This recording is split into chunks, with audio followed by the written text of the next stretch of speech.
Hi, I'm Brad Rooks from DeerTech TV. It's been an interesting year between the pandemic with COVID-19 and our theory on this show, or our theme, was literally going to be going to these manufacturers, which you guys don't know. We know a lot of these people personally. They're deer hunters producing a great product because they want to make you guys better hunters.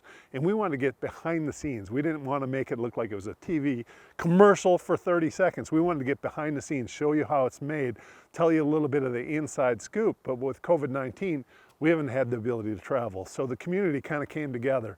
We're shooting some of our stuff here with prototypes. We're using product that we're not as familiar because it just came out. But we're doing the best we can. We're excited to show you what 2021 is going to be, because hopefully we can travel again, and we're going to get behind the scenes and show you guys the footage that was meant to be. I hope you enjoy the show. This isn't just another 30-minute commercial. This is the people behind the products, the innovators, the engineers, the entrepreneurs.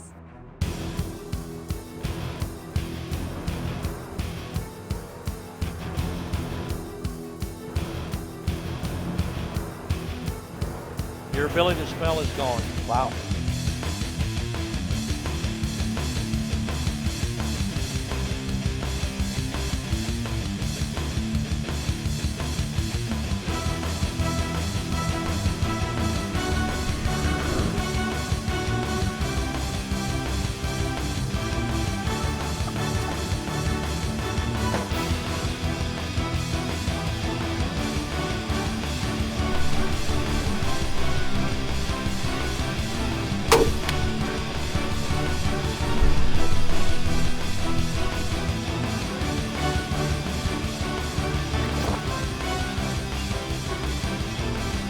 This isn't just another hunting show.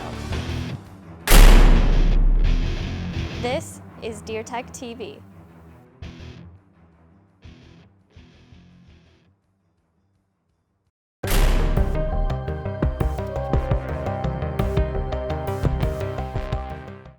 Welcome to DeerTech TV. I'm Dave Gillane, and this week we're talking about the whitetail's nose. Have you ever noticed just how large a whitetail's nostrils are? They're elongated and huge. They also expand and flare, letting an insane amount of air in. Top that off with the fact that there's no obstruction from the lack of nose hairs, and what do you get? A lot more captured scent. Well, today we're kicking off the show by talking to the inventor of Scent Thief. This is a product that, despite the whitetail's perfectly designed scent capturing biology, will render that nose useless. And it doesn't just come in a spray. Don't take it from me, take it from Russell. I guess we're rolling. What is Scent Thief? Well, it's a product that actually eliminates an animal's ability to smell. And unlike any of the other products on the market today, where they use an enzyme or some kind of a chemical to try to eat a human odor, once they're in the area of Scent Thief and that goes in through their nose, it relaxes the epithelium and their ability to smell any odors is gone. So the wafer that are coming out, this is really big for Scent Thief, and we tested the heck out of this product, and we're very excited about the product. The product works tremendously, and they're going to be nice to put in your backpack, but the product works. It's got the no smell technology in there. It's going to last longer in the wind and drying out, and it's pretty nice that we've come out with a resealable bag, which makes it very nice. So you can use this thing 3 or 4 days, and then if it's starting losing its smell, like I said, you'll want to smell it, just simply add some more Scent Thief in the bag, either with a 32-ounce refill or your bottle you have. So the way we use it, we just simply punch out the center, and it's got a hole there, a nice hole. And if you're in your tree, hang it on a step or maybe on a limb, or if you're in a blind, hang it near the window. Somehow you can even lay it in the window as far as that goes. But it's more of an oil base that's going to last a lot longer. Really neat deal. You can hang those out around your stand, and that's going to give you that added protection as well. So Once again, it is in a resealable bag, and you can just simply put it back down in there and add a little bit more scent thief to it if you need it. And I think that there's going to hunt, 3-4 hunts easy. So that's how we would use it. And like I said, honestly, 2, 3, 4 of those would be great. If a guy's using 4 of those scent wafers, that's really going to be a really big plus. When I'm using the spray and the wafer, or the whole system, the whole goal is to get scent thief out to where they can smell it. So whenever they come downwind and they're coming into that stand or that food plot, or they're checking the wind, your whole goal is to flood that nose with as much scent thief as you can get in it. Because remember, once they get scent thief in the nose, their ability to smell any odors are gone. DeerTech TV is brought to you by Scent Thief, make the wind your cover. Base Map, plan, navigate, share. Skull Hooker, get your head on right. Browning Trail Cameras. Outdoor Edges game processing sets to do it yourself and save. And by High Mountain Seasonings, make the most of your game meat. For hunting, shooting, camping, fishing gear, and more, go to sportsmansguide.com. They sell all the top brands in the industry like Carhartt, Leupold, Browning, and Boulderton, all at unbeatable prices. For everything you need to outfit your outdoor passion for a lot less, go to sportsmansguide.com.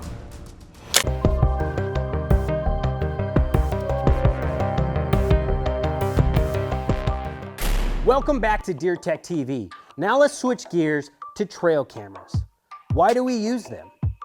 Well, the most basic answer is to gather information. We want to know what's out there. What temperature are the deer moving at? What about the moon phase? Barometric pressure? There are so many different elements of trail cameras these days that can aid our scouting efforts and help us become more successful hunters. But how often do we think about the importance of camera accessories? Are they even worth our money? Well, Brad Rux is here to explain at least one scenario where some trail camera accessories can mean the difference between keeping your camera year to year or it becoming bear food.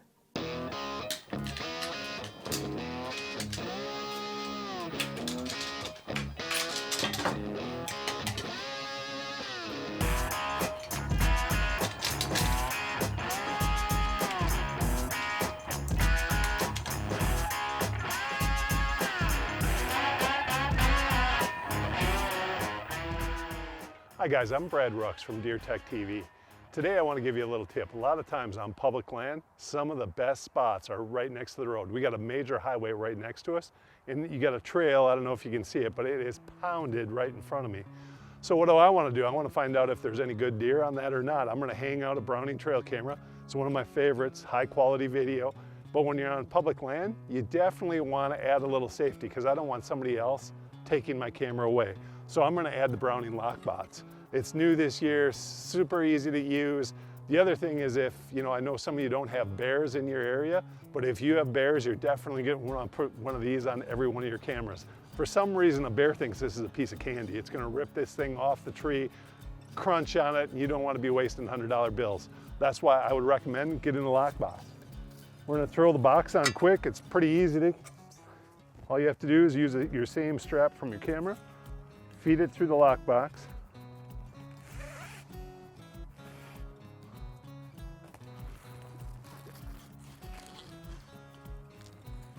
Oh boy, this one's tight.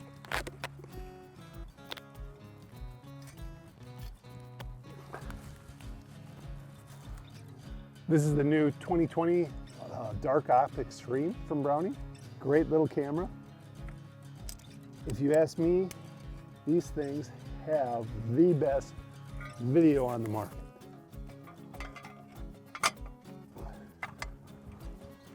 The lockbox gives me a peace of mind. That way I know if I'm out on public land, it's protected, the camera's protected from the bears, it's protected from other people. Unfortunately, as hunters, we can't trust our other hunters. I mean, I would never take somebody's camera, but that can't be said against, with everybody else out there. Even when you're close on public land, maybe you have an anti-hunter that's walking through that same property. So you want to basically deter them from taking your trail cameras. And what you're gonna do here is you're gonna run your Python lock through the hole on this side. You could run it through the middle if you want, or you run it through the other hole on the other side. Strap that box right to the tree so that there's absolutely nobody can take that off the tree. It's because it's gonna be locked to the tree. The camera's inside the box because the Python's keeping this plate from sliding up, and then the lock is to the tree. So unless somebody's gonna cut down the whole tree, it's the only way to get your camera. This lock box is the way to do it. And by putting it on the tree, it's gonna give you the intel that you need to harvest that trophy buck. You're gonna be able to pattern them. You have peace of mind knowing that nobody's gonna take your camera, and it's gonna make you a more successful hunter. All right, it is the second day of Illinois gun season. It's my first day hunting. I had to work on Friday, opening day.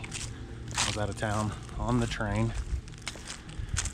Got in late last night, so I'm just getting out. It's about 11 in the morning. But again, haven't set foot on this place in a few years, so I'm really not sure what's out here. There's always big deer out here, but I really have no idea where they are. So I'm just going on past experience. There's a deer right there. This segment is brought to you by Outdoor Edge Knives and Tools. From field to freezer and everything in between. This segment of DeerTech TV is brought to you by Thermoset.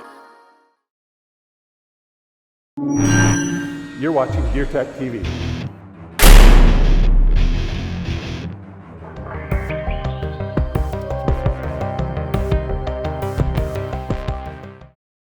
Welcome back to DeerTech TV. Now that the tech part of the show is over, let's meet up with fellow hunter Derek Dernberger from The Break as he heads to Illinois on the second day of gun season. After not drawing a tag where he has his own lease down there, Derek is able to contact some friends in another part of Illinois that graciously invite him to hunt. Now those are some good friends. All right, it is the second day of Illinois gun season. It's my first day hunting. I had to work on Friday, opening day. I was out of town on the train. Got in late last night, so I'm just getting out. It's about 11 in the morning. I'll make my way back in here and sit for the rest of the day, and then do an all-day sit tomorrow if need be. But I'm hunting a farm that a couple of buddies of mine from college own. I haven't hunted here in several years, but I didn't draw a tag where I had my lease, and this was the second option, the county at least. So I called my two buddies, Tim and Todd, and they are graciously letting me come out here to hunt.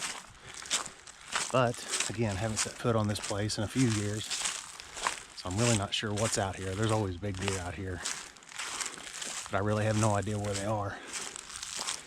So I'm just going on past experience.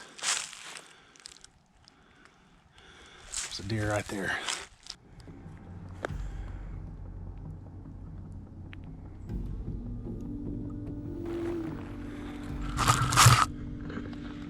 That was just a doe running across that field. I don't see a buck chasing her. So I'm gonna continue to make my way deeper in these woods.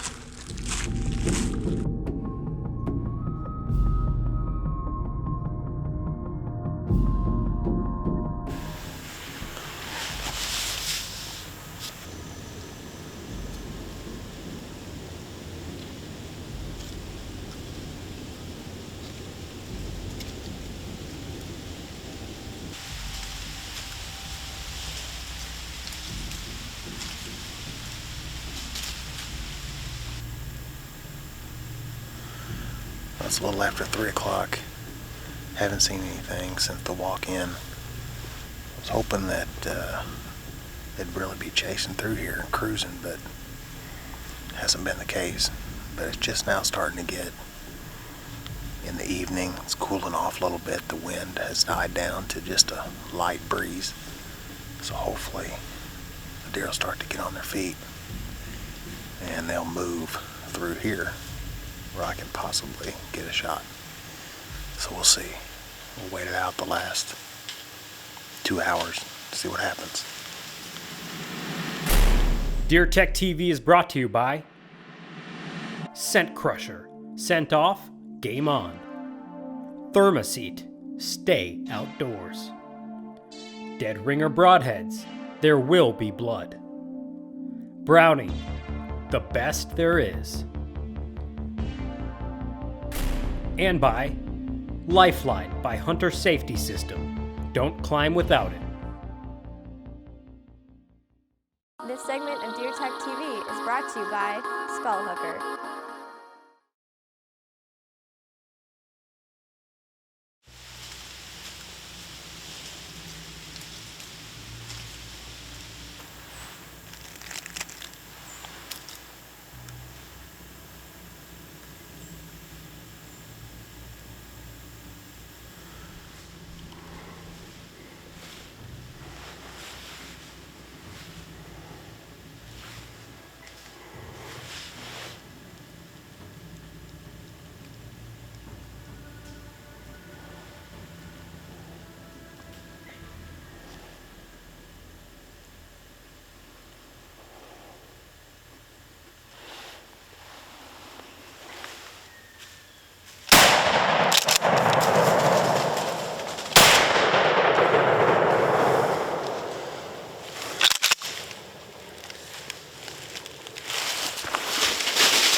I hope I got it on video. He's a stud. Ooh. Oh my God. He just fell right there.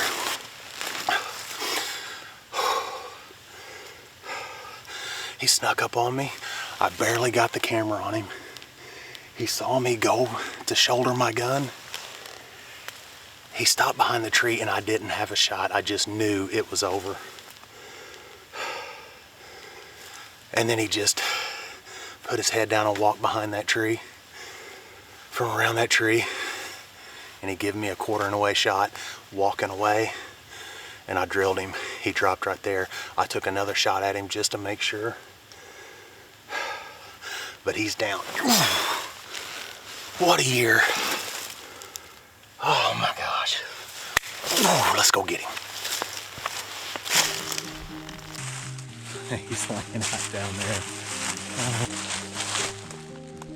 Take a look at that.